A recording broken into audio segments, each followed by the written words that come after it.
जय Shri Radhe Krishna. I hope आप सब लोग बहुत अच्छे होंगे। चलिए अध्याय 17 को आगे बढ़ाएंगे कि श्री कृष्ण क्या कहते हैं इस अध्याय में। तो यहाँ पर श्री कृष्ण बता रहे हैं कि जो व्यक्ति है, जो पूजा प्रार्थना आप और हम सब लोग करते हैं, तो यहाँ पर श्री कृष्ण कहते हैं कि ये जो आप और हम देवताओं की पूजा करते हैं, कोई भगवान की पूजा करता है, कोई अनेक पूर्वजों की पूजा करता है, तो जो इस तरीके से आप और हम लोग अलग अलग पूजा करते हैं, कोई पेड़ों की पूजा करता है, कोई भूतों की भी पूजा कर लेता है, कोई मनुष्यों का ही पूजन कर रहा है। तो आप और हम देखते हैं कि जो हमारी श्रद्धा है, जो हमारी पूजा की क्रिया है, तो हम अनेक अनेक लोगों को पूजन करते हैं, अनेक अनेक लोगों की पूजा करते हैं।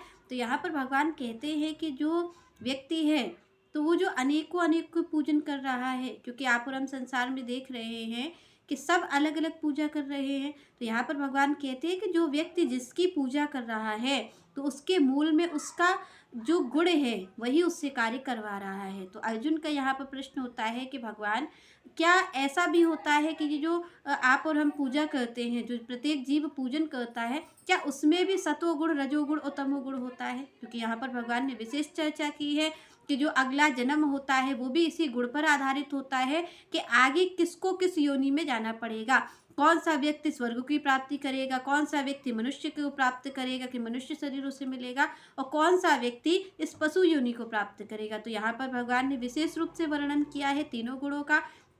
तो यहाँ पर अर्जुन का प्रश्न होता है कि ये जो हम पूजा पाठ करते हैं, जो हम भगवान की पूजा अर्चना करते हैं, तो क्या ये पूजा अर्चना केवल भगवान की हमारे लिए लाभदायक है, या जो हम मनुष्य की पूजा करते हैं उसका क्या फल होगा, और अगर हम किसी भूत प्रेत की पूजा करते हैं तो उसका फल क्या होगा? तो यहाँ पर श्री कृष्ण उत्तर दे के कहते हैं कि जो व्यक्ति में जिस गुण की प्रबलता होती है वो उसी का पूजन करता है। तो यहाँ पर भगवान कहते हैं कि जो देवताओं को पूजने वाले हैं, जो सूर्य चंद्र की उपासना करते हैं, जो गणेश जी की और ब्रह्मा जी और अनेक देवी देवता जो आप और हम देखते ही हैं मंदिर में हैं, उन सब की पूजा करते हैं, तो भगवान कहते हैं कि वो सतोगुणी होते हैं। तो सतोगुणी व्यक्ति की तो स्थिति क्या है कि वो स्वर्ग आदि लोकों को प्राप्त करेगा, ब्रह्म आदि लोकों को प्राप्त करेगा।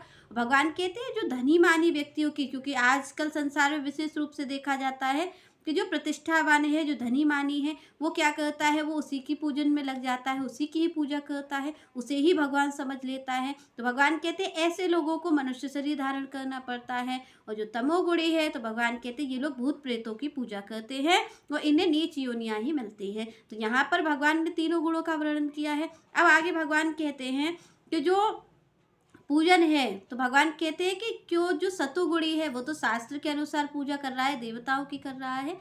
और भगवान कहते हैं कि सतोगुण भी क्या है, सतोगुण भी बांधने वाला है, क्योंकि प्रकृति के तीन गुण हैं, एक सतोगुण, रजोगुण और तमोगुण। तो भगवान कहते हैं कोई सतोगुण में भी है तो भी वो माया के बंधन में ही है। आप और हम समझ लेते हैं कि अगर सतोगुण में है, हम देवताओं की पूजन कर रहे हैं, तो शायद हम इस माया से मुक्त हो जाएंगे। तो भगवान कहते हैं कि जो माया से मुक्त होगा वो फिर किसी देवता की पूजा नहीं करेगा, वो सीधे मेरा पूजन करता है, वो मेरे शरणागत होता है। तो भगवान कहते हैं कि भाई जो सतोगुण में स्थित है, तो भगवान कहते हैं वो तो शास्त्रों की मान करके कर रहा है पूजन। और भगवान यहाँ पर कहते हैं जो शास्त्रों के विरुद्ध करता है, जो व्रत धारण करता है, व्रत करता है, कठोर तपस्या करता है, और श्री कृष्ण कहते हैं उसके मूल में क्या रहता है, दो चीज, या तो उसकी कोई कामना है या फिर वो अपने अहंकार में वृद्धि करना चाह रहा है। तो श्री कृष्ण कहते हैं जब कोई इस तरीके के कार्य करता है, तो भगवान कहते हैं कि वो क्या करता है, वो असुर कहलाता है। भगवान ने यहाँ पर कहा कि ये जो असुर है ये कौन है, जो अपनी